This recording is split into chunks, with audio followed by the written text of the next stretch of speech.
Welcome to special analysis. నేను రమ్మ మండవ. ఈరోజు అనాలిసిస్లో భాగంగా మనం తీసుకోబోతున్న టాపిక్ ఏంటంటే మానుగుంట మహీధర్ రెడ్డికి టీడీపీ రెడ్ కార్పెట్ అని చెప్పేసి నేను టైటిల్ పెట్టడం జరిగింది. ఆ అంశం గురించే డిస్కస్ చేయబోతాం.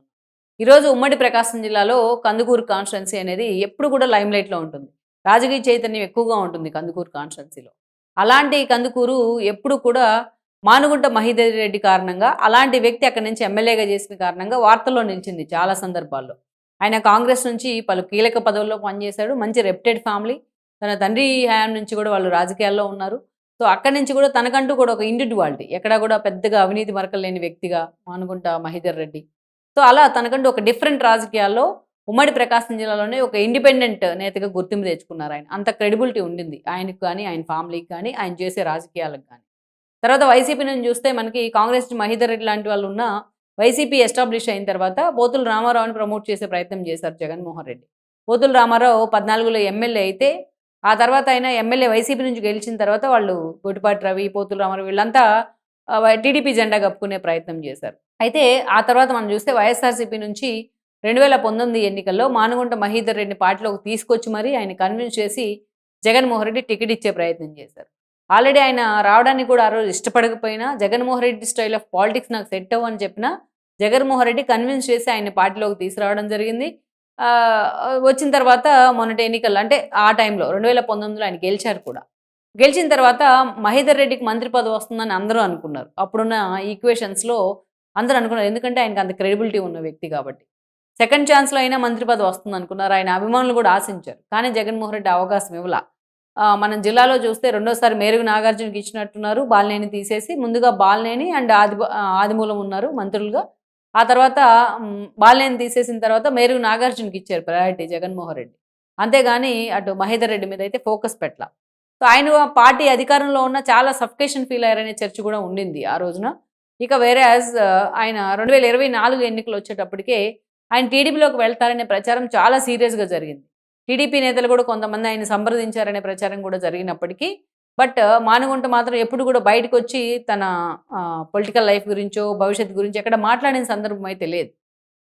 ఇక వైసీపీ కూడా ఈసారి 2024 వచ్చేటప్పటికి మహీధర్ రెడ్డిని పక్కన పెట్టారు జగన్మోహన్ రెడ్డి. అది ఆయన అభిమానులు డైజెస్ట్ చేసుకోలేకపోయారు.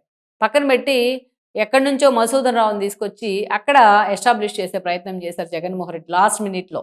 ఈ షఫ్లింగ్ రాష్ట్ర వ్యాప్తంగా చేసిన షఫ్లింగే జగన్మోహన్ రెడ్డిని దెబ్బేసింది. అందులో కందుకూరు లాంటి చోట జగన్మోహన్ రెడ్డి లాస్ట్ మినిట్‌లో చేసిన ప్రయోగం ఇంకా దెబ్బేసింది ఆ పార్టీని. అందుకే ఆ కాన్స్టిట్యుయెన్సీలో సరైన నేత ఇప్పటికీ దొరకని పరిస్థితి ఉంది జగన్మోహన్ రెడ్డికి. మరోవైపు చూస్తే ఈ సిట్యుయేషన్ ఆయన హర్ట్ చేసింది ఆయన అభిమానులు. అందుకే ఆయన సాలిడ్‌గా, సైలెంట్‌గా ఉండిపోయారు. అదే సమయంలో టీడీపీ ఇంటూరు నాగేశ్వరరావుకి టికెట్ ఇచ్చింది. ఆయన ఎమ్మెల్యేగా గెలవడం జరిగింది. ఇక ఇప్పుడు చూస్తే ఇంటూరు నాగేశ్వరరావు పెర్ఫార్మెన్స్ సంబంధించి కొన్ని విమర్శలు వస్తా ఉన్నాయి. ఎస్పెషల్లీ మొన్న కందుకూరు కేంద్రంగా జరిగిన ఇష్యూ ఏదైతే ఉందో, ఆ ఇష్యూ ఒక వ్యక్తి మరణానికి కారణం, తిరుమల నాయుడు మరణానికి కారణం అవ్వడం గానీ, సో, అలా కమ్మ వర్సెస్ కాపు అనే ఈక్వేషను పూర్తి స్థాయిలో వైరల్ కావడం, సాక్షాత్తు పార్టీ అధిష్టానమే వాళ్ళకి అండగా నిలబడతాం ఆ ఫ్యామిలీకి, లక్ష్మీనాయుడు ఫ్యామిలీకి.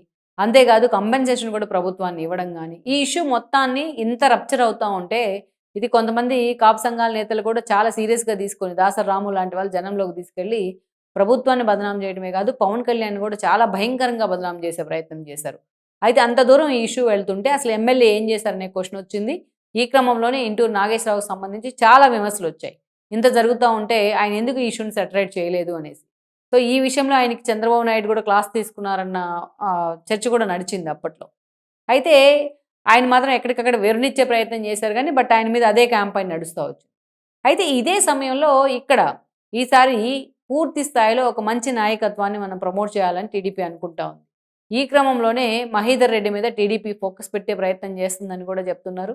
టీడీపీలో కొంతమంది జిల్లాకు సంబంధించిన నేతలు మహీధర్ రెడ్డితో టచ్‌లోకి వచ్చారని కూడా చెప్తున్నారు. ఎందుకంటే కాంట్రోవర్షియల్ పర్సన్ ఆయన. ఎప్పుడూ వివాదాలకు దూరంగా ఉంటాడు. అదే స్థాయిలో ఒక క్రెడిబిలిటీ మెయింటైన్ చేస్తా ఉంటారు. ఈ రప్చరింగ్, ఈ రాజకీయాల్లో అవినీతి ఇలాంటి వాటికి ఎప్పుడు కూడా సరిపడని వ్యక్తిత్వం ఆయన. అందుకనే మహీధర్ రెడ్డికి ఈరోజు ఆయన పార్టీలోకి వస్తానంటే, ఆయనకి రెడ్ కార్పెట్ ఏసేందుకు కూడా టీడీపీ సిద్ధంగా ఉందనే ప్రచారం జరుగుతూ ఉంది. మరి ఇప్పుడున్న పరిస్థితుల్లో మహీధర్ రెడ్డి ఎంతవరకు టీడీపీ వైపు చూసే అవకాశం ఉంటుంది? Already Inturu Nageswara Rao and batch వాళ్ళ అనుచరులు కూడా మహీధర్ రెడ్డి రాకను వ్యతిరేకిస్తున్నారన్న ప్రచారం అయితే ఉంది గానీ, బట్ పార్టీ అధిష్టానం ఇలాంటి వ్యక్తుల మీదే ఫోకస్ పెట్టే ప్రయత్నం చేస్తుందన్న ప్రచారం ఎప్పటి నుంచో ఉంది.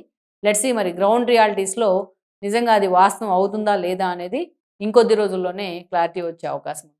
Please share, like and subscribe R24 Telugu YouTube channel.